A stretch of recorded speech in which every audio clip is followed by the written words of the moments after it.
सहज मार्ग के सभी अभ्यासियों को प्रणाम। काफ़ी समय से अभ्यासी हमसे ये जानना चाहते थे कि सहज मार्ग में कितने आध्यात्मिक क्षेत्र हैं जिनको पार करने के उपरांत हम अपने उच्चतम लक्ष्य भूमा साक्षात्कार तक पहुंचते हैं। तो बाबूजी ने सहज मार्ग के मुख्य 3 क्षेत्र हमें बताए हैं। वह हैं हृदय क्षेत्र, मनस क्षेत्र और केंद्रीय क्षेत्र। हार्ट रीजन, माइंड रीजन और केंद्रीय क्षेत्र। और अगर हम इसको और विस्तार से समझें तो माइंड रीजन को, मनस क्षेत्र को भी 2 भागों में और बांटा जा सकता है, जो कि है हिरण्यगर्भ और ईश्वरीय प्रदेश। मतलब माइंड रीजन और गॉडली रीजन, ये 2 भाग जो हैं ये माइंड रीजन के अंदर आते हैं। तो इसी क्षेत्र को हम आज संक्षिप्त रूप से समझेंगे, क्योंकि आधे 1 घंटे में ये सारी चीज़ें हम आपको स्पष्ट नहीं कर सकते हैं।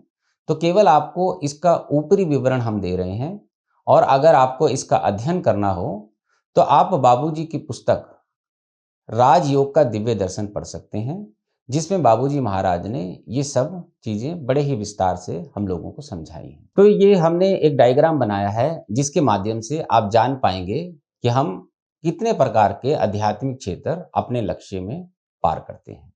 तो जब हम सहज मार्ग में आते हैं तो हमें 3 प्राणाहुति मिलती है, और उसके उपरांत हमें हृदय क्षेत्र के बाहरी वृत्त पर बिठा दिया जाता है। तो बाहरी वृत्त जो है वह ये है, यहाँ पर हमें बिठा दिया जाता है, और हमें नियमित रूप से सहज मार्ग पद्धति का अभ्यास करना होता है। सुबह पूजा का, शाम को सफाई का और सोने से पूर्व प्रार्थना का। जब हम ये अभ्यास करते जाते हैं और हम भूल की अवस्था में आ जाते हैं, तब हमारी आध्यात्मिक यात्रा आरंभ होती है। तो ये जो आध्यात्मिक क्षेत्र हैं ये तभी आरंभ होते हैं जब हमें भूल की अवस्था प्राप्त हो जाती है। तो हृदय क्षेत्र में ये 5 वृत्त आते हैं।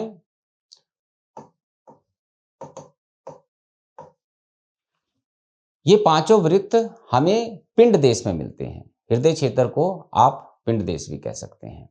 उसके बाद हम 6 वृत्त हिरण्यगर्भ के पार करते हैं।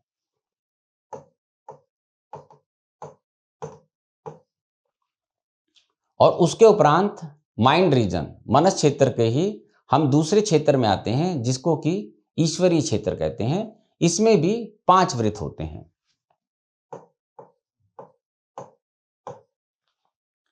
यहां पर हमारा अस्तित्व समाप्त हो जाता है, और इसके बाद हमें केंद्रीय क्षेत्र में प्रवेश मिलता है।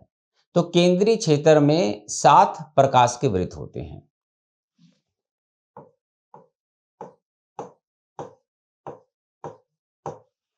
और इसके उपरांत हमारा भूमा का साक्षात्कार होता है। तो हमारी जो ये यात्रा है यह 4 क्षेत्रों को पार करती है: हृदय क्षेत्र, हिरण्यगर्भ, ईश्वरीय प्रदेश और अंत में केंद्रीय क्षेत्र। अब इसको थोड़ा हम और विस्तार से समझते हैं कि इन क्षेत्रों में हमें क्या क्या अनुभव होता है और हम क्या क्या दशाएं प्राप्त करते हैं। तो सबसे पहले हम लेंगे हृदय क्षेत्र को। हृदय क्षेत्र में 5 वृत्त हैं, और यहां पर हमें प्रवेश मिलता है जब हम भूल की अवस्था में आ जाते हैं। और भूल की अवस्था के बाद हमारी यात्रा आरंभ होती है। तो सर्वप्रथम पहला जो वृत्त है, इसमें हमें 5 बिंदु मिलते हैं। इसमें भी हमें 5 बिंदु मिलते हैं, इसमें भी हमें 5 बिंदु मिलते हैं, और इस प्रकार से ये टोटल हो जाते हैं आपके 25 बिंदु। किंतु हृदय क्षेत्र में एक बिंदु एक्स्ट्रा होता है जिस पर हम ध्यान लगा रहे होते हैं। तो यहां पर आप +1 करेंगे तो आपके टोटल हो गए 6। तो बाबूजी महाराज ने हमें यह बताया है कि जो हृदय क्षेत्र है उसके अंदर 26 बिंदु होते हैं।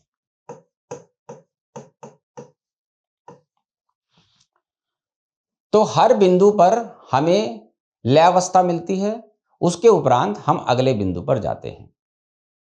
और ये यात्रा बाबूजी के निर्णय पर ही होती है कि हमें किस बिंदु पर कौन सी दशा प्राप्त हुई है। अगर हम उस बिंदु पे पूर्ण रूप से लय अवस्था को प्राप्त करते हैं, तभी बाबूजी महाराज हमें अगले बिंदु पर ले जाते हैं। तो यहां पर हृदय क्षेत्र में हमें 26 बिंदु मिलते हैं जिनमें हमें लय अवस्था प्राप्त करनी होती है। अब सबसे बड़ी चीज है कि ये जो दूसरा और तीसरा वृत्त है, इनकी दशाओं में जब हम लय अवस्था प्राप्त कर लेते हैं तो हमें सैल्वेशन की दशा प्राप्त हो जाती है। तो इसको इस तरह से देखेंगे हम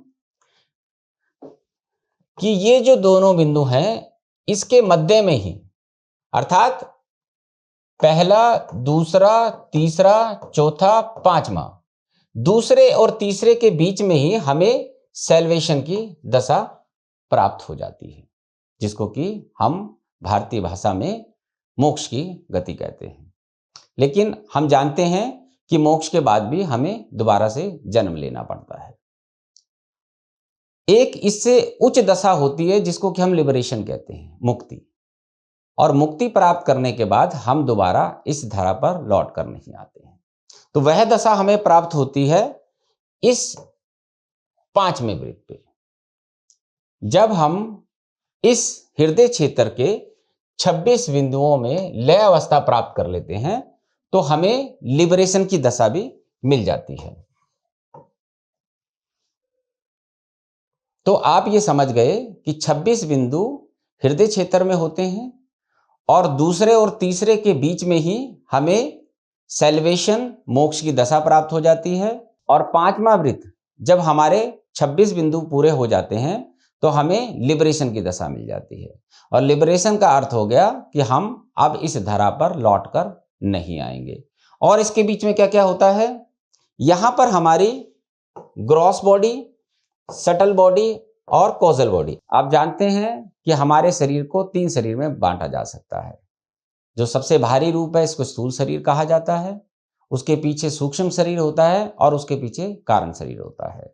ग्रॉस बॉडी, सटल बॉडी और अंत में कॉजल बॉडी। तो ये जो तीनों बॉडी हैं ये भी हमारी हृदय क्षेत्र में ही समाप्त हो जाती है। तो ये जो पांचवा वृत्त है यहां पर हमारी सटल और कॉजल दोनों शरीर समाप्त हो जाते हैं। यही कारण है कि इस वृत्त पे कहा जाता है कि हमें पूर्ण मुक्ति मिल गई है, हमें लिबरेशन मिल गई है और हम एक लिबरेटेड सोल हो गए हैं जो इस धरा पर अब संस्कार भोगने के लिए दोबारा से जन्म नहीं लेंगे। तो ये संक्षिप्त विवरण है हमारे हृदय क्षेत्र का।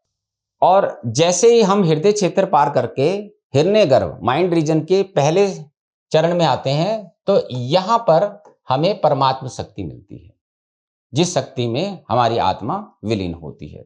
आप सब जानते हैं परमात्म शक्ति से ही आत्मा को शक्ति प्राप्त होती है। और हिरण्यगर्भ ही शक्ति का भंडार है, ईश्वरीय शक्ति का भंडार।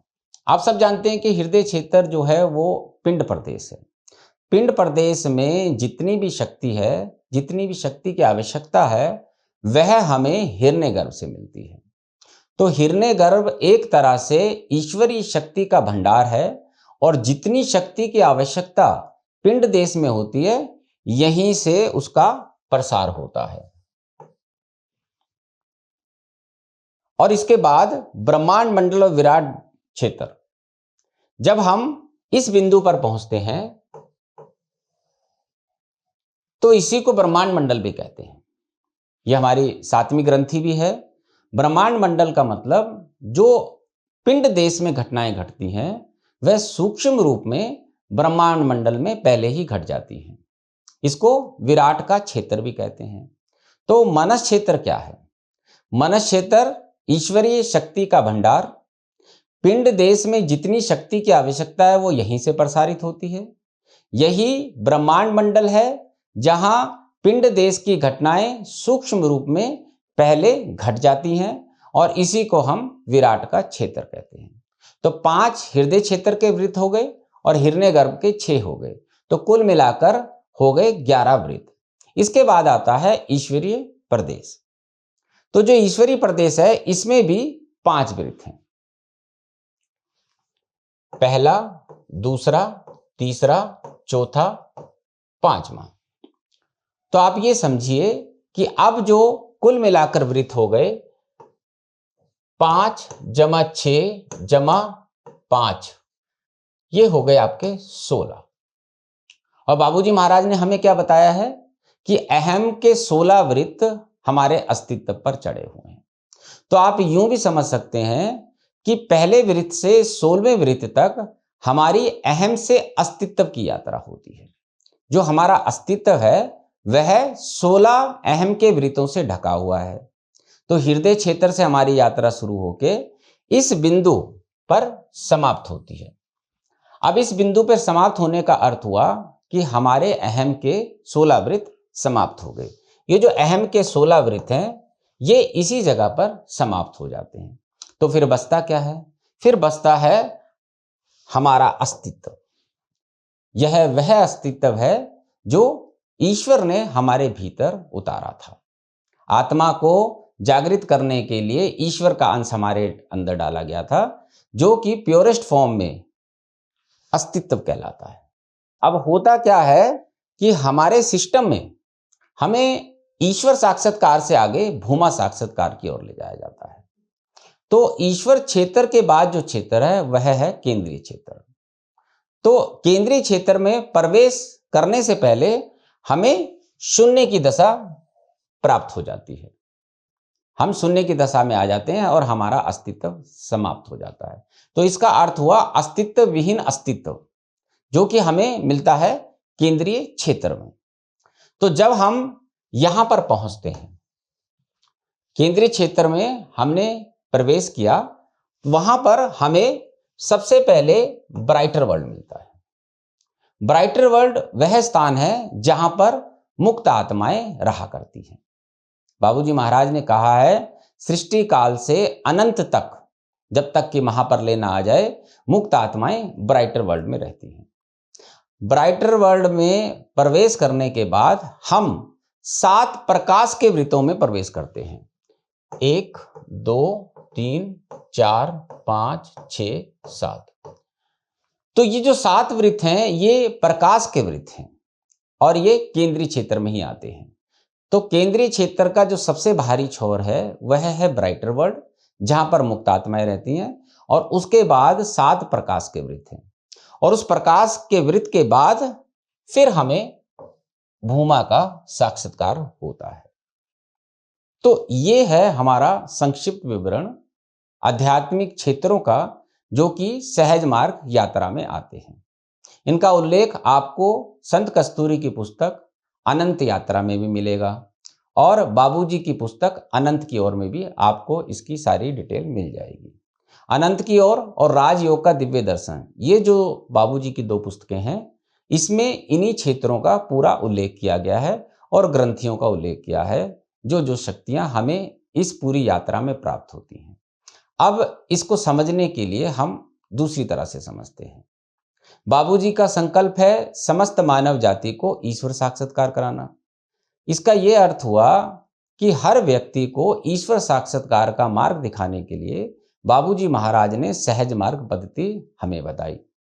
अब बाबूजी महाराज ये सहज मार्ग पद्धति ऊपर से उतार के लाए हैं, क्योंकि हमें ईश्वरीय क्षेत्र पार करना है तो हमें उस शक्ति की आवश्यकता होती है जो हमारी मदद करे इस यात्रा में। तो वह शक्ति होती है प्राण आहुति की शक्ति।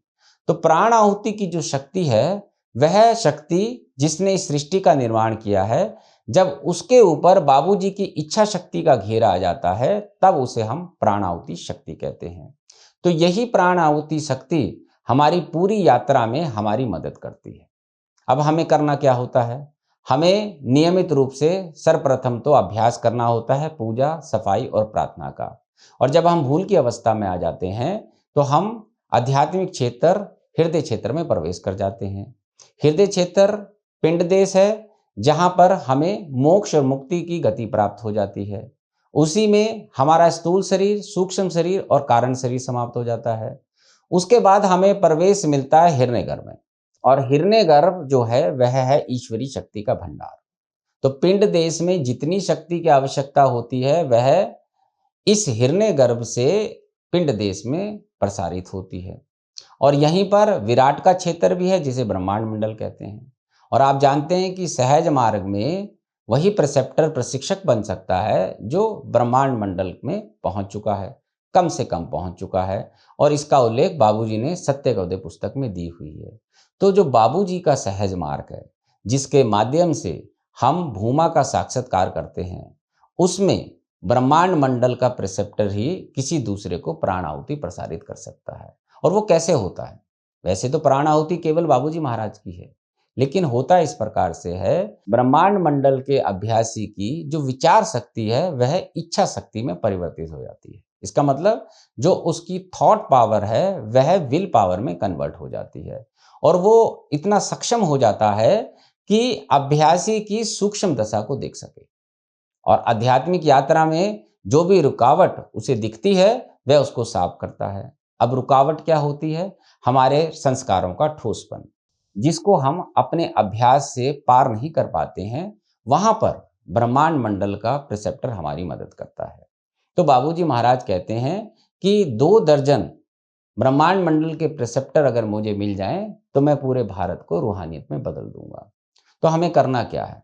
हम सबको संपूर्ण समर्पित होकर बाबूजी के सतत स्मरण में डूब जाना है और सतत स्मरण, सतत याद में जब आ जाता है तो हमारी यात्रा आगे बढ़ती है। तो ये था सहज मार्ग में आध्यात्मिक क्षेत्रों का संक्षिप्त विवरण। और अगर आपको इसको विस्तार से समझना है तो आप हमसे संपर्क कर सकते हैं saintkasturi@gmail.com पे। आपके हर प्रश्न का उत्तर हमारे पास है और आपकी जिज्ञासा को पूर्ण करने के बाद हम चाहते हैं कि आप वो अभ्यासी बने जो बाबूजी महाराज चाहते हैं और बाबूजी के कार्य को संपन्न करने में उनकी सहायता कर सकें। जो भी अभ्यासी पूर्ण रूप से बाबूजी को समर्पित हो जाएगा वह उच्चतम लक्ष्य तक जरूर पहुंचेगा।